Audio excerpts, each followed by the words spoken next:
to welcome everybody to the Buddhist Society's basic meditation class tonight.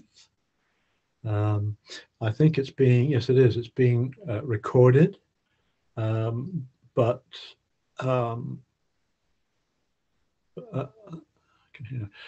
sorry, I got a little message there and I was distracted by it. But you're being recorded, and you needn't worry about appearing on screen or anything like that, because it doesn't work like that. If you ask a question, I guess it will be recorded. But anyway, that's what's happening. And when we get to questions, and obviously there will be an opportunity for that at the end, feel free either to unmute, and I'm going to ask whoever is either to unmute everybody, or you can obviously send a chat through and that will magically come my way. So that's good. So yes, welcome to the class, basic meditation class. I have a suspicion that most of us have done a bit of meditation before, but I will give some few tips to begin with. Prefaced as I always do by saying that please ignore me. If you've been meditating for a while, and however you're doing it seems to work, whatever that means, please continue doing it. Just view this as being a nice opportunity to do it with a whole bunch of virtual friends. That's a sort of virtual Sangha, perhaps.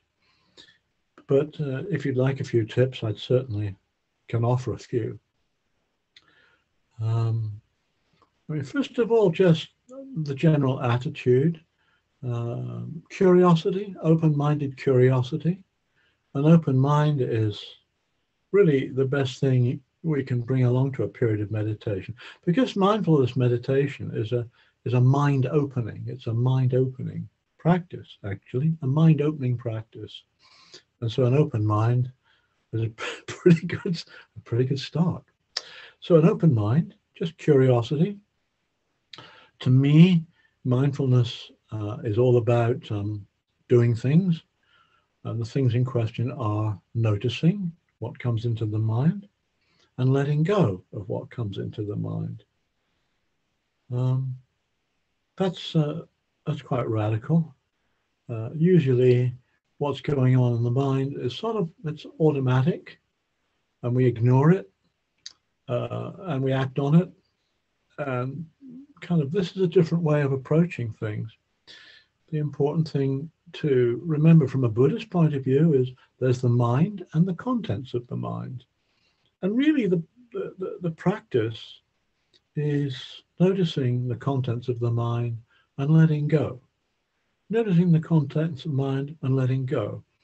And that's both very handy from, if you like, a therapeutic point of view. I mean, the ability to, when something comes into our minds that we would rather wasn't there, the middle of the night experience, as it were, to be able to switch off, not force anything away, not get stuck dwelling on it, but just to let go of it is a real, blessing, just to be able to do that.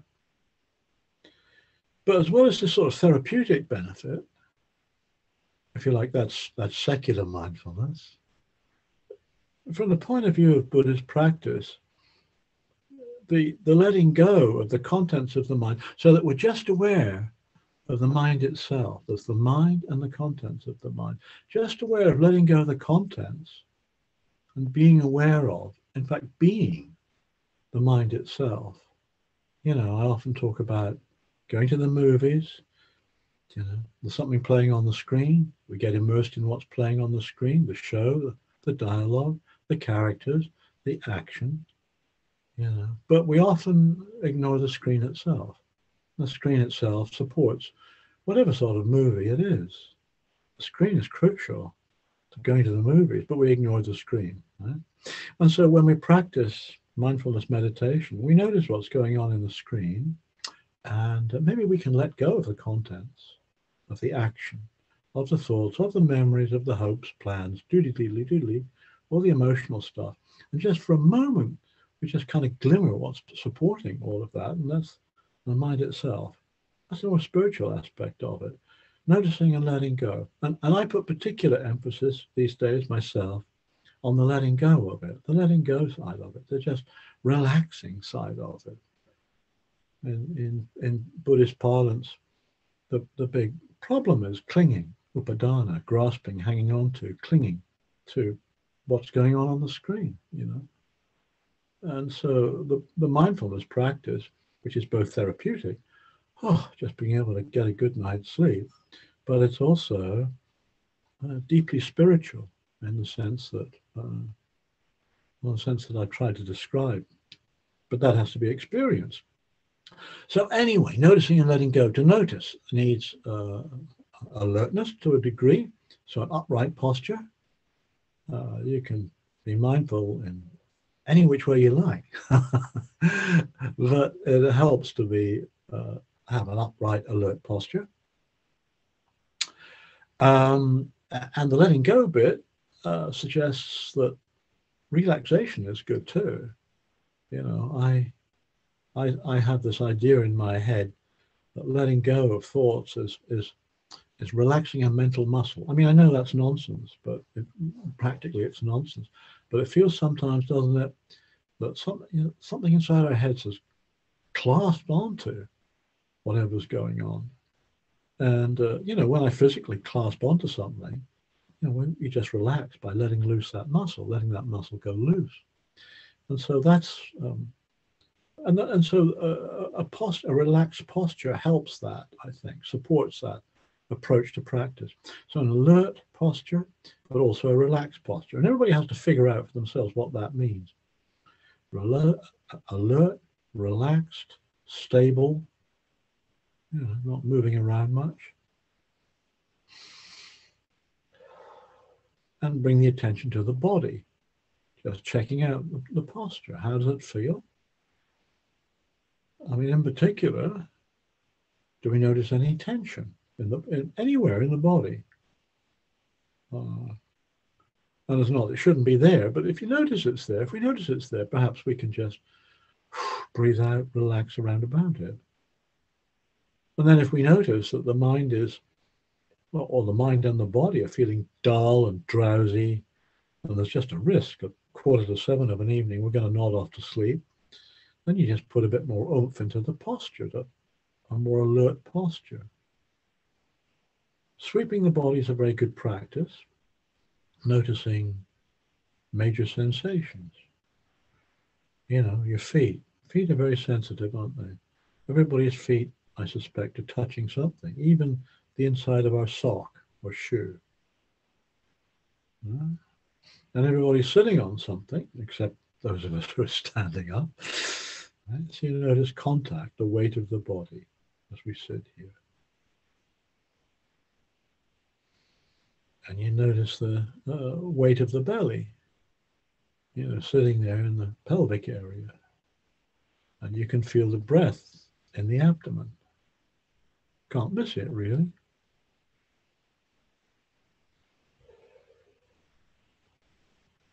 And up through the trunk of the body, anything there? Well, of course, we're breathing, so the rib cage is moving under the breath. Up to the top. Across the collarbone, check out the arms. Hands are apart somewhere. And they're very sensitive, so notice sensations in the hands.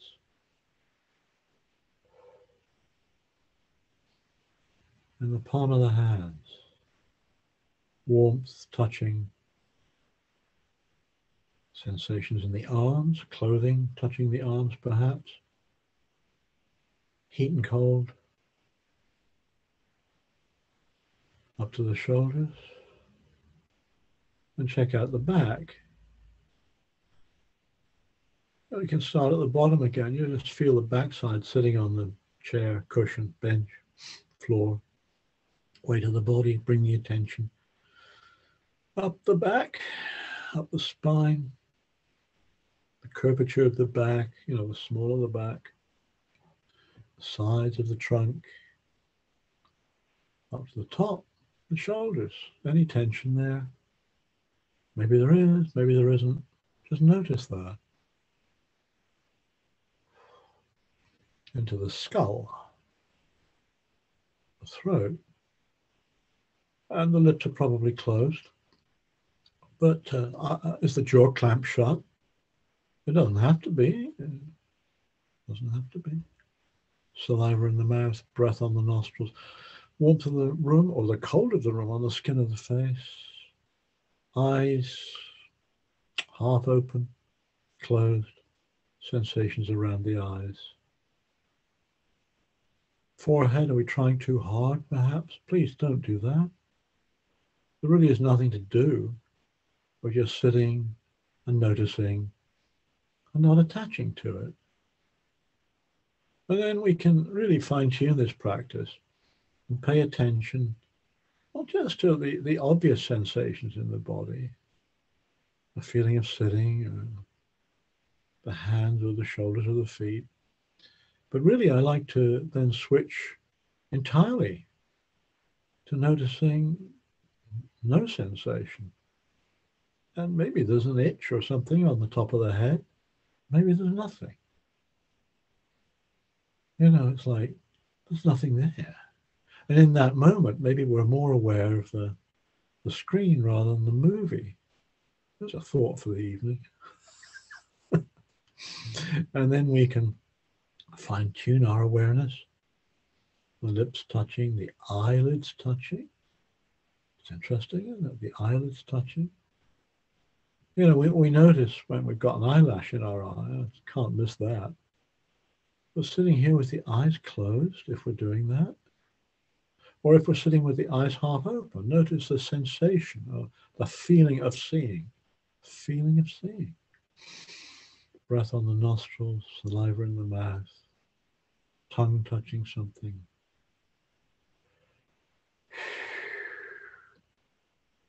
Arms, armpits. The sensations in the armpits, around the elbows, and your hands. You can't miss that. Up to the top again, the collarbone area. So again, it's very easy to sort of slump over, become restricted. And so what, really? But you can maybe relax a bit if we want to. Relax, let go. Relax, let go. And then we got the trunk of the body, haven't we? And we notice the rib cage expanding, contracting as we breathe in and out. And we experience that through the touch of our clothing on the body. And then if we're very attentive, pick up the heartbeat, the pulse.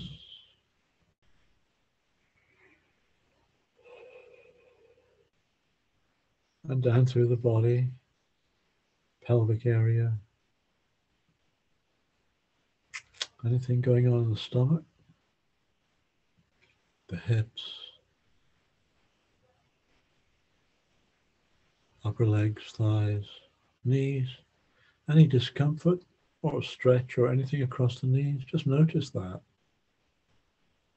And down the shins, the calves, down to the feet again. And we could spend a whole evening just scanning the body up and down, tuning into sensations in the body.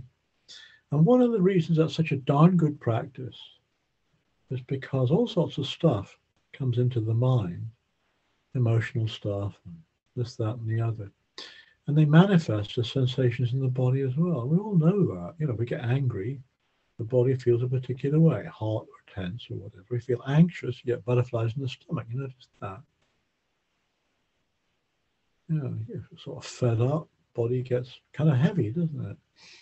And I find it very useful, personally, to be able to redirect feelings of fed upness, anger, sadness, worry, to sensations in the body, rather than stuff racketing around in my head.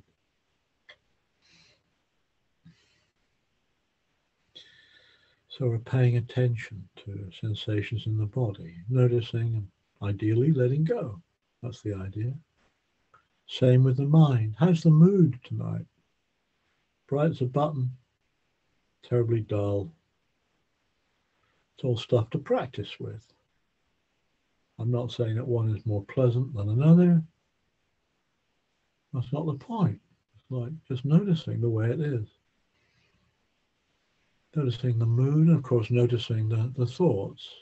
Now we're getting into going to the movies, aren't we? You know, there's a lot of stuff going on in everybody's mind tonight. Memories, thoughts, plans for the weekend or whatever. You know, figuring out stuff, trivia, memories. And then there's all the physical thing as well. You know, the sensations in the body. They're going to intrude. They're going to play their role in this particular movie tonight. Our job is just to observe all of that. This is the automatic, we can call it the automatic pilot. The story, the movie tonight is called the autopilot. The autopilot. And our job at the movies tonight is to be the spectators, to just notice the autopilot without any animosity at all, or like falling in love with the love story. We just notice what's on the screen and let go of it, you see, and let go of it. So there'll be feelings and thoughts and sounds, smells and tastes, physical sensations. This is all part of the movie, isn't it, really? And our job is to just be aware of it and then let go of it. Now, to help us let go of it, the suggestion is we have a meditation object, a little anchor. And, you know, if you're using a mantra, keep up the good work. If you're tuning into the sound of silence, keep on doing it. If you're using mala beads, sensation of the beads, great. But a lot of us also use the breath, the feeling of breathing. Just the feeling of breathing, not controlling the breath, not yoga breathing. Just what your next breath is like, you notice it. Long, or short, or deep, or shallow. It's perfect. It's absolutely perfect. And just be aware of it. Just follow the breath. Calming, tranquilizing, boring. And because it's tranquilizing, a bit boring, the attention wants to wander. You know, we want to get back to the movie, the real stuff, the action. And you notice that. You notice we're paying attention to the attention. Isn't that clever? We're attending to the attention, and the attention has wandered. That's part of our nature. You notice that. You know, you notice thinking or planning or worrying or trivia. You notice the sound, the hearing. You notice sensations in the body. Deliberately, you're aware of that. And then deliberately we let go of it. No judgment at all. Things arise in the mind due to causes and conditions. You're like, they should be there. I don't like it. It should be there. But notice that. We don't beat ourselves up for the pulse doing what it's doing. Don't beat ourselves up for what's going on the screen tonight, actually. But just let go of it, you see, and point the attention back to the feeling of the breath. In breath, out breath, long breath, short breath.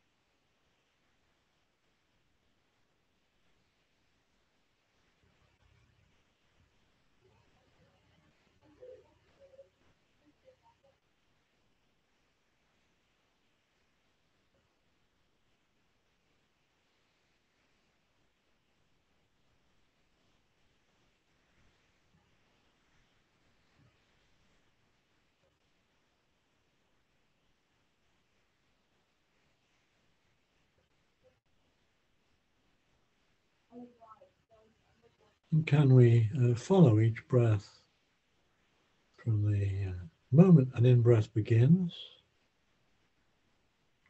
where, well, on the nostrils or the belly or wherever, it doesn't matter where. The moment the in-breath begins to the moment the in-breath ends, maybe there's a tiny, tiny gap, nothing on the screen. And then the out-breath begins, middle ends, the out-breath ends. Little gap, maybe. Don't control it, don't force it, and the in-breath begins. Following the length of the in-breath, the length of the out-breath.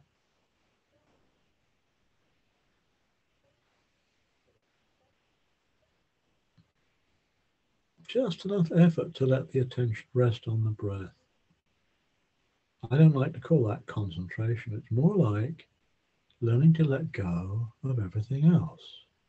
So the attention spontaneously remains on the feeling of breathing.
Well, this is the last class before the Easter break. Next one after this is 22nd of April, I think.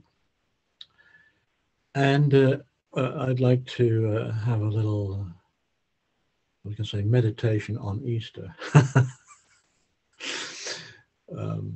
Yeah, I'm thinking about Easter and what that's sort of all about and what it might mean for Buddhists.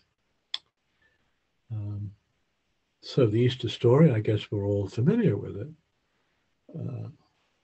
Jesus Christ was crucified on the cross. On the third day, he rose from the dead and then sits on the right hand of God, the Father Almighty. And that's the, the most significant, most important. That's the most important Christian festival for that reason. That is a remarkable story, isn't it? That's a remarkable story, and Christians believe in it. So in the days when the Jehovah's Witnesses would come knocking on my door, they'd open the Bible or whatever they're carrying. I'm not sure it is the Bible, but it probably is. And they'd point to, a key bit of it. And essentially it's like, do you believe in this, you see? Christianity is about belief, isn't it? Christianity is about belief. And I'm not sure that Buddhism is about belief as such. Christianity is about this historic event. And as a Buddhist, it's not like we have to. We don't have to believe or not believe, actually. We don't tangle with that sort of thing. It's more a question of faith and belief. And there's an important between the two. Now, the first thing is, I'd say, the Buddha's approach is quite different from the Christian's approach. And there's many, many Buddhists find Buddhism attractive as a result of the Buddha's teaching in the Kalama Sutta. Just to quickly run through the story there, the Buddha was traveling in northern India and teaching wherever he went. And he went to a village where the people were called the Kalamas. And at that time, there were many different spiritual teachers going around the place, teaching what there was to teach. And the Kalamas said to the Buddha, well, we like what you say, but what about all these other teachers, who are coming our way and telling us their way to liberation or whatever? And the Buddha's reply was very kind of empirical. Just said, don't believe it just as belief because somebody says this is the way to do it, or you read about it in a book, or this or that or the other. Don't believe it like that. It's like put it to the test. If it works, you've got some confidence in it. You can trust it. So in Buddhism, there certainly is faith, but there's not belief. We don't actually, I'll let you into a secret, we don't even have to believe that it was a historical Buddha. Gosh. That would shock some people, right? I think there was. But anyway, that's just my belief. What Buddhism is about is faith in the sense of trust in what we're doing, in confidence in what we're doing. And it's based on our personal experience.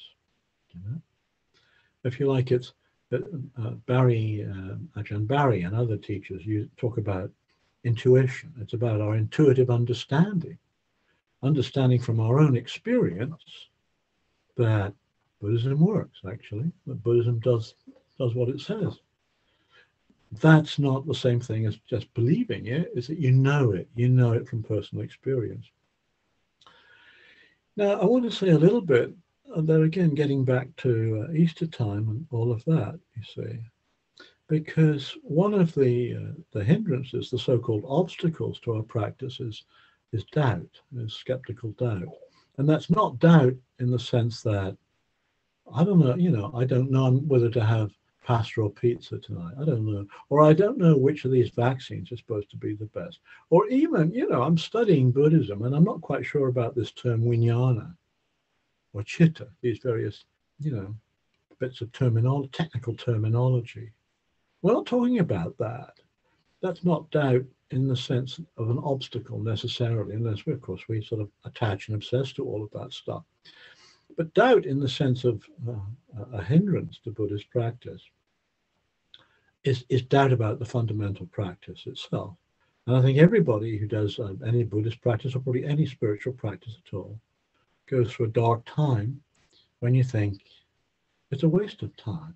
I can't do it. It's not, the magic isn't working. Meditation is not for me, and that gives rise to all sorts of worrying and uncertainty. And then at Easter time, you see, I like Easter because it's a great time to practice with doubt. Maybe we Buddhists have got it wrong. Maybe the Buddhists have got it wrong. Maybe the Christians are right, you see. And it's good to work with doubt like that.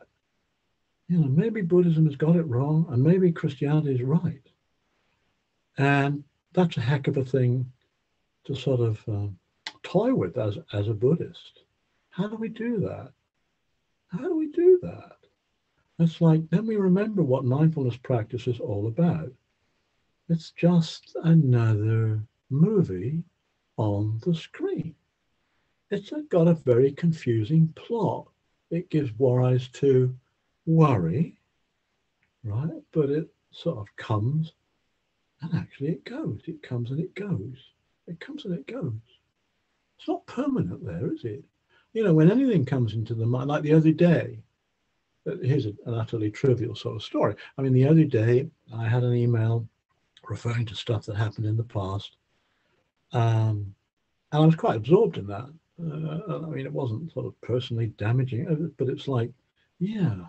And I could sort of feel myself getting engrossed in what this was about. And I'd rather not. And I was getting rather tired about this, actually, because it was sort of taking up too much headspace. And anyway, at the end of the day, I sat down, picked up a book, read a book for half an hour, and all this other stuff had just evaporated. Stuff that comes into the mind comes, and if you let it, it goes as well. Doubt comes and goes. Here's another personal story, and I apologize if you've heard this from me before, but I've been doing a lot of meditation, going on retreats and all the rest of it. And one retreat I was on, if you like, it was the worst possible retreat I've ever been on, because I was trying to do something absurd, which is trying to get enlightenment. And that's a contradiction in terms. So it was a horrible retreat. I was exhausted at the end of it, completely exhausted and completely demoralized. All these Buddhists, they know all about suffering. They know about the causes of suffering, but my goodness, they're not too clear on how you get rid of it. There was a lot of doubt. And by the way, I'd been, doing Buddhist stuff, like teaching at the Buddhist Society for a long time ago, So you just walk out of that completely full of doubt, and absolutely determined not to meditate ever again, And as I left Amravati, the monastery, I bumped into a friend of mine who was a Buddhist nun, actually. And she said, how are you doing? And I said, this is just a terrible waste of time. I spent all these years practicing this, and it doesn't work. And she said to me, why don't you go home and not meditate? And that's very good. And when somebody who you respect gives you advice that you're going to do anyway, that's great. So I went home, exhausted, determined never to meditate again. I was exhausted and surprisingly hungry, right? So I went home, flopped on the settee, but not before I'd gone to the freezer and got out my favorite ice cream, Belgian chocolate ice cream, something like that. Okay. And I was extremely hungry, and I flopped back onto the settee and just spooned this delicious stuff into my mouth.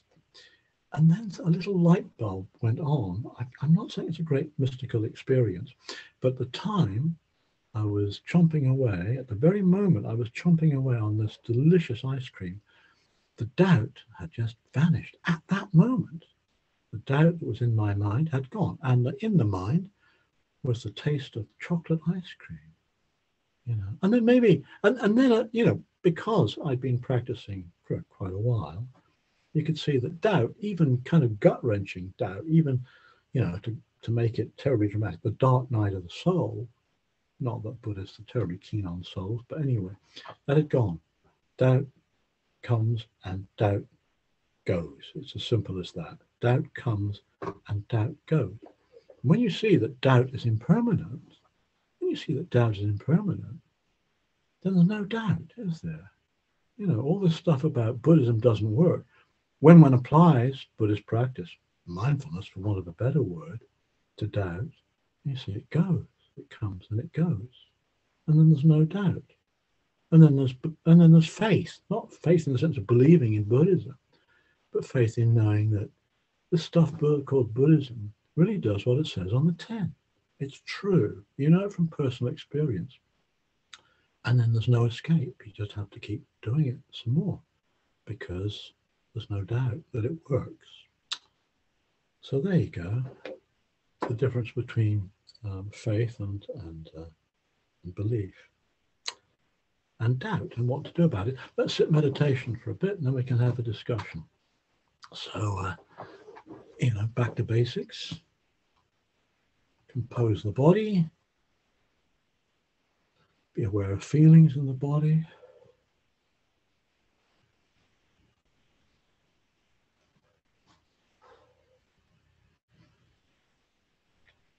How's the mood?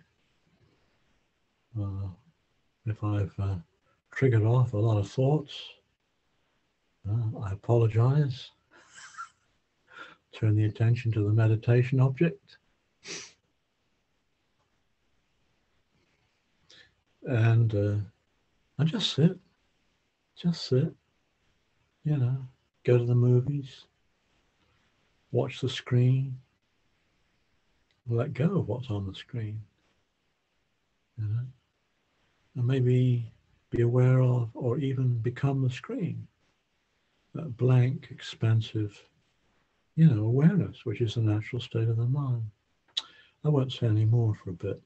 People like a bit of peace and quiet.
I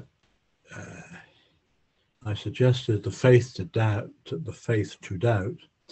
as a little sort of theme for tonight's class, and I pinched it from a book. I don't know whether you can see the book. Yes, you can. It's called The Faith to Doubt. And it's quite an old book now, a slim book, but quite an old book. And it's by Stephen Batchelor. And Stephen Batchelor is, gosh, he's been on the Buddhist scene a long time. And he combines kind of qualities which I do admire, actually, which is not just he's a practitioner, I think mainly in Zen, in the Zen tradition, but he's also quite a scholar as well. So he's always got something interesting to say. And The Faith to Doubt, I think, came out a while ago. And I think, I haven't read it for a while. I just think the title is very catchy. But I think it's in that book that he says things like, I think some people got upset because he sort of said, well, as Buddhists, we don't have to believe in all this karma and rebirth stuff. And of course, a lot of us Westerners have difficulty with that, don't we?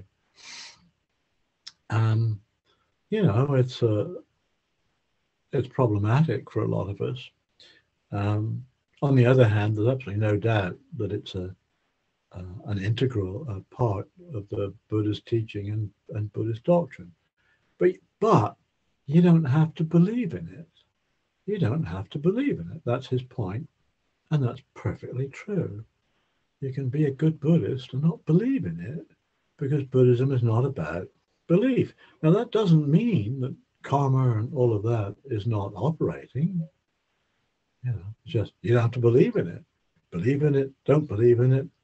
Karma is working away there. And it's like the laws of physics or engineering or something. When you go upstairs, I'm downstairs in my little study at the moment. When I go to bed in a few hours' time, I go upstairs and, I walk across the floor upstairs, and there are, good reasons why, the floor doesn't collapse and all that sort of stuff. I don't really understand it. I don't even have to have faith in it, actually.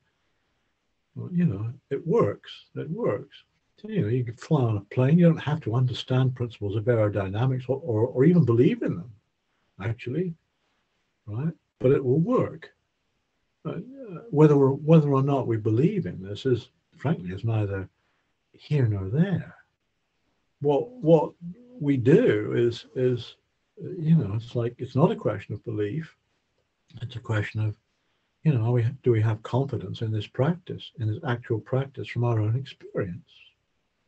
Do we have this intuitive understanding of which are the fruits of this practice? And maybe, our own practice gives us an understanding and an insight into karma. And maybe it doesn't. That's neither here nor there. You just get on with the practice. This is, rather than speculating about all of this, which is interesting, scholarly and interesting, it doesn't add anything particularly to our practice. It really doesn't. And I say that's an important point to understand about the difference in sort of religious methodology between Buddhism and say Christianity. It's not a question of believing what's in the book, including it's not a question of believing what's in Stephen Batchelor's book. You get on and do the practice, and and notice the difference between all that thinking, which comes and it goes. It's doubt, or it's belief or whatever, and trusting in our intuitive understanding. And I think that's an important lesson. There's so many sort of terms in Buddhism that one can get very, particularly, if you're sort of a bit of an intellectual sort, like me. I really want to dispel the uncertainty I have about what words like, vijnana, consciousness mean. Is it the same thing as what's meant by consciousness these days, etc., etc., etc. There's endless scope for sort of intellectual analysis. That's all right. It's got nothing to do with practice, particularly, has it? Nothing whatever to do with practice. And when you practice and you see, all this, and I'm not putting down at all, study, doing a PhD in Buddhism. I'm not at all like that, but it's like it's not the same thing as practice. It doesn't give you any, doing that doesn't necessarily give you any greater confidence in what you're doing. Maybe it creates more doubt. But then the practice is to note the doubt, comes into the mind, leaves the mind. When it leaves the mind, there's no doubt. And that's faith, isn't it? Comes and goes, not self, can let go of it. Okay, I can relate to that. It seems to be true from my own experience. So anyway, questions, comments, concerns, criticisms about practice, about anything really, and either. Oh, here we go. Right, I've got chat up. So please either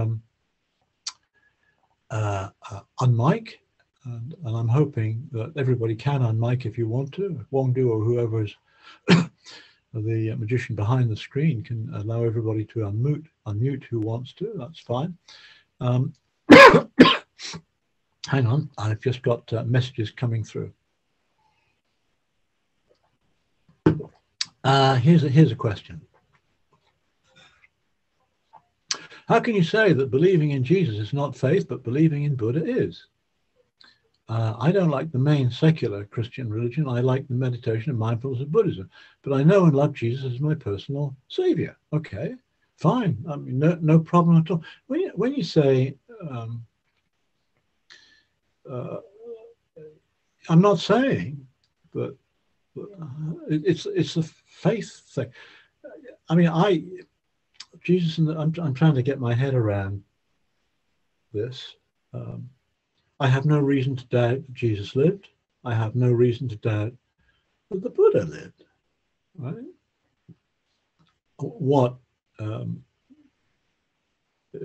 But it's like one's approach to Christianity is one of faith, and I'm not sure I have that faith. Right? I'm not sure that faith matters. Right? Or rather, I've got that wrong. It's a question of belief, right? So I don't know. That's better. That's not knowing seems to be quite healthy here, actually. I don't know about the fundamental, quote, truths of Christianity. I don't know about that. I think the Buddha, I have no reason to doubt that Jesus was a historical figure, and I have absolutely no reason to doubt about the Buddha's existence either. The difference is that I have faith, confidence, trust in the Buddha's teachings, right? I don't have to believe it, I trust it. It's as simple as that. And I hope Christians actually have trust and confidence and intuitive understanding of Jesus' teachings. It just happens that I don't. It's as simple as that. And so I don't have any problem about this question or comment, because the questioner says, they like meditation and mindfulness of Buddhism, but they view Jesus as their personal savior. That's fine. That's not a problem.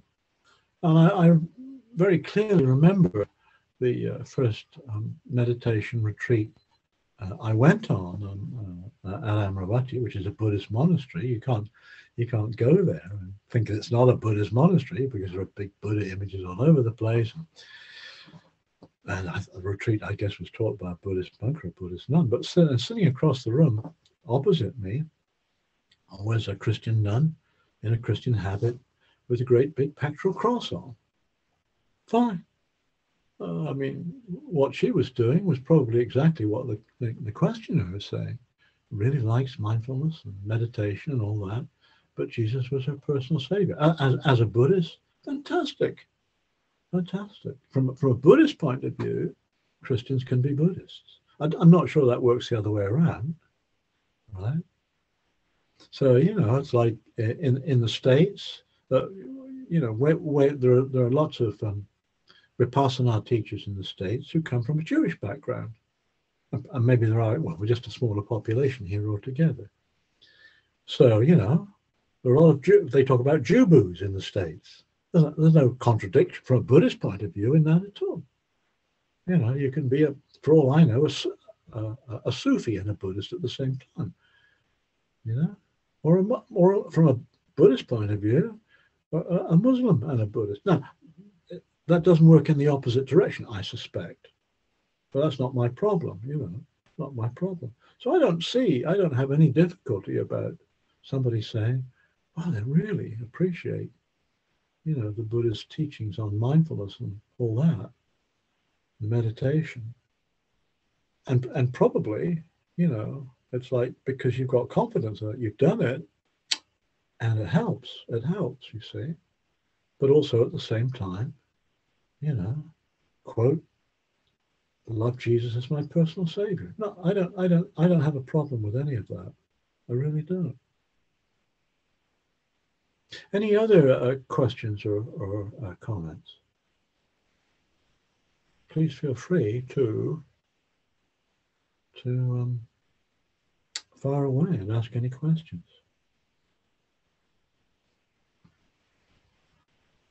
Are there any? Gosh, we don't meet for a couple of weeks, 3 weeks, do we? April 22nd. And I'm always looking for kind of ideas to maybe base what we do here around. I mean, like, Easter's great because, it raises doubts, or it can raise doubts, which we can practice with, yes. And it's like Christmas. Christmas is really great because, what's the real message of Christmas? To me as a Buddhist, it's all about peace and goodwill to all men and women, all beings, and generosity and things like that. Like, it sounds pretty good to me, actually. I don't have to be sort of toffee-nosed about it. It's all right, isn't it, really? I don't have to get trapped in materialism unless I want to, Or, yeah. It's just that Buddhists do it differently, I think. We do it differently. We don't have to believe. It's like orthodoxy is all about, belief in a particular way, orthodox belief. I think the buzzword in Buddhism is praxis, orthopraxis. It's like what we do. It's the practice that matters in Buddhism, not the belief. And when we do the practice, if we hang in there and do the practice, then the result is faith in the sense of trust and confidence, based on our own experience, on our own intuitive understanding. Well, sounds good to me. Any other questions or comments or anything like that? Please feel free. Disagreement? Anything at all? I'm not getting any feed through on chat. Would anybody like to unmic and ask any? Oh, here we go. Yes. Somebody. Valentina. Yes, great. And another one. Oh, that's nice. Somebody says, thanks for doing a good job. But here's a good one. Can I talk a bit about walking meditation? Any tips, advice? Thank you. Yeah, well, do it.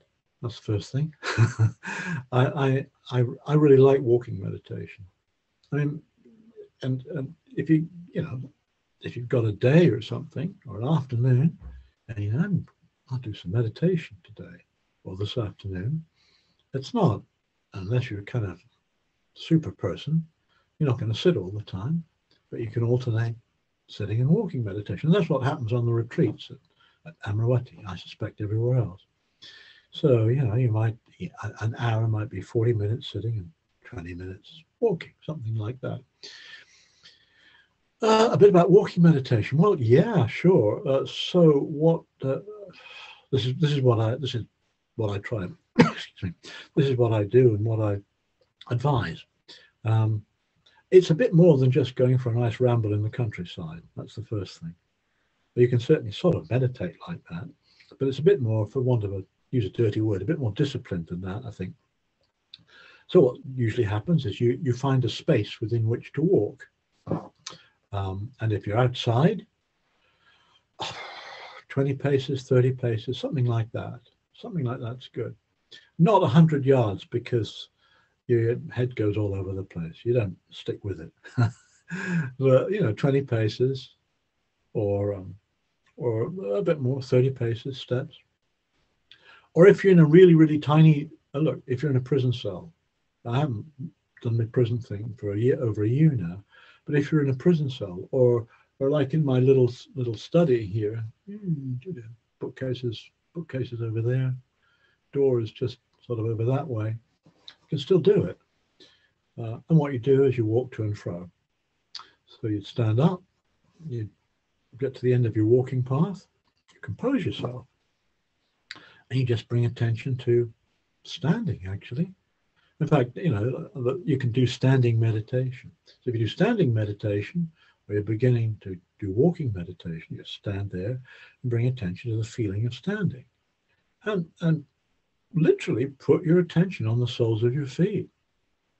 I'm sitting on a chair, my feet are on the floor, and now I'm doing two things. First of all, I'm talking. I'm thinking about what to say, but then, there are these moments when I'm feeling my heels touching the floor, the arch of my foot, ball of the foot, and the toes. That's physical sensation. You feel the weight of the body standing there. And you park your hands somewhere in front or behind, or if you've got a vest in your pockets, right? And you make a determination. I'm going to walk, from there to there, okay, on this path. And then you begin to walk. And the pace is whatever you want it to be. But obviously in a confined space like this, you can walk terribly, terribly slowly. I don't know. I'm just looking at my room and it's certainly not 12 foot wide. I don't know what it is here. But I've been walking extremely slowly. Outside, you can still walk slowly if you want to, or you can walk at a much more natural pace. Or if you've got a lot of energy, you can pace it up, pace it out,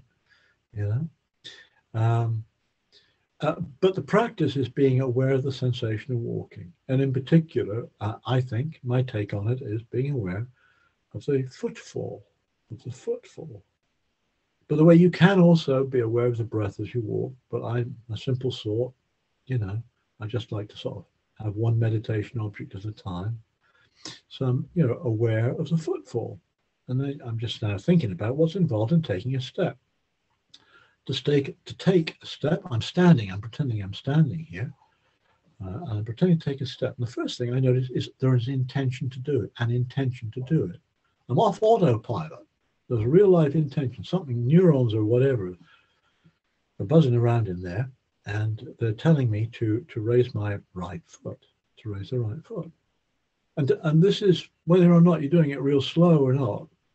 If you're doing it really, really slowly, you can pay a lot more attention. Anyway, to rate what's involved in raising a foot, once I've thought about it, well, if you notice the heel of the right foot, I'm rolling forward. I've lifted my heel, I'm rolling forward onto the ball of the foot, right? And then onto the toes, and then the foot comes off the ground, doesn't it? So all the weight's on the other foot, on the other leg, right? The foot comes off. And I'm not doing this in super slow motion, so I'm not balancing on one leg, but the foot goes forward, and then that right foot comes down, and the first thing that makes contact with the ground is probably my heel. And you feel the stretch across the arch of the foot. You feel the weight of the foot on the ball of the foot and on the toes, right? And you keep going, and then the intention is to raise the next foot. And here it comes up and pushes it forward and comes down again. And that's the meditation object. That is the meditation object. The footfall. What's it like to take a step and then to take another step? It feels like this. And because we're doing this with the eyes open, but certainly downcast, certainly not closed.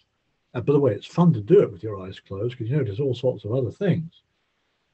wobbly things, you know, wobbly sensations that you don't notice normally. And so the actual object is the meditation object. The anchor is the feeling of walking. But because the eyes are open, there's much more distraction. You know, if you're doing a beautiful day outside, you notice the flowers, you know, you notice the plane flying overhead, you know, you notice other people around about, right? And you watch the mind wanting to wander and you point it back to the footfall, the next step.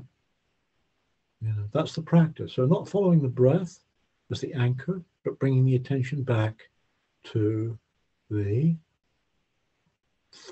pace. And then you get to the end of your walking path, you stop, deliberately stop, you pause for a moment, feel the weight of the body standing there, and then we intentionally turn. So I turn much more slowly, one step at a time. You're turning around, you notice the sensations of turning, twisting sensations and all that. So now I'm facing in the other direction, the direction from which I've come. I take it in, I stand there with an intention to walk, and you know what happens next. You follow each step as the meditation object. As I say, the attention will wander. That's what the attention does do. And you bring it back to the step. But it's lovely. And look, on a day like today, a couple of days ago, what a delight to get outside and walk in the sun. Really lovely. It's great to do that, you see. So that's you know, if you like, that's the practice. And I really recommend it. It's great. And maybe it's not as kind of intense as a sitting meditation. Maybe it's not. But if you do it consistently, and if you do it for a longer period of time, you do get quite absorbed in just walking. So you don't notice so much what's going on around about. You know, so it's like, you know, there's a rustle or over to one side, or the breeze comes. You just notice the breeze. You notice the sound. You know, you notice maybe the plane flying overhead. But it doesn't, you know, bring the attention back to the next step. And it's great. As I say, I'm a real fan of walking meditation. I hope that helps, Ananda. Do you want to follow up on that at all? Anything else you'd like to say about that? But try it. As I say, it's fun outside, but it's perfectly doable indoors. It really is. Any other questions? Coming up to 8 o'clock. Easter is coming. Remember, the cure for all doubts is Belgian chocolate ice cream. Holy food.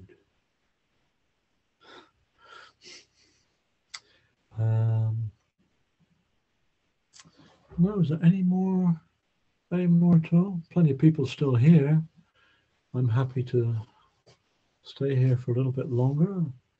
I don't want to intrude too much on Wongdu's evening.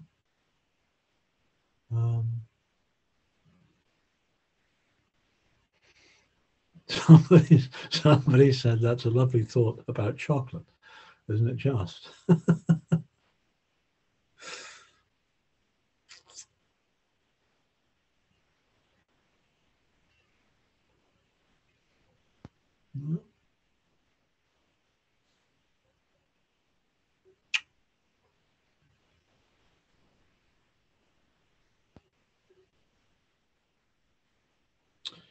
Well, I think we'd better draw the meeting to a close.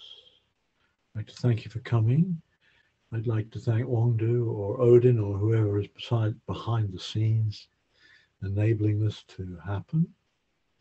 I'd like to wish everybody a really good break. Have a good time. Gradually, the kind of COVID restrictions are easing a little bit. Don't go crazy. Be mindful, and just remember that that, you know, we're conforming to these constraints for the benefit of other beings, of other people. That's why we're doing it. And that is a, you know, deeply Buddhist thing to do, actually. You know, gosh, you know, we'd rather go out and hug everybody in sight, you know, of course. But maybe, you know, they'd be safer, and we'd be safer, but maybe they'd be safer if we exercised a bit of restraint, right? So anyway, have a good time, stay safe, and come back on the 22nd of April, please. Okay, good evening, everybody. Take care.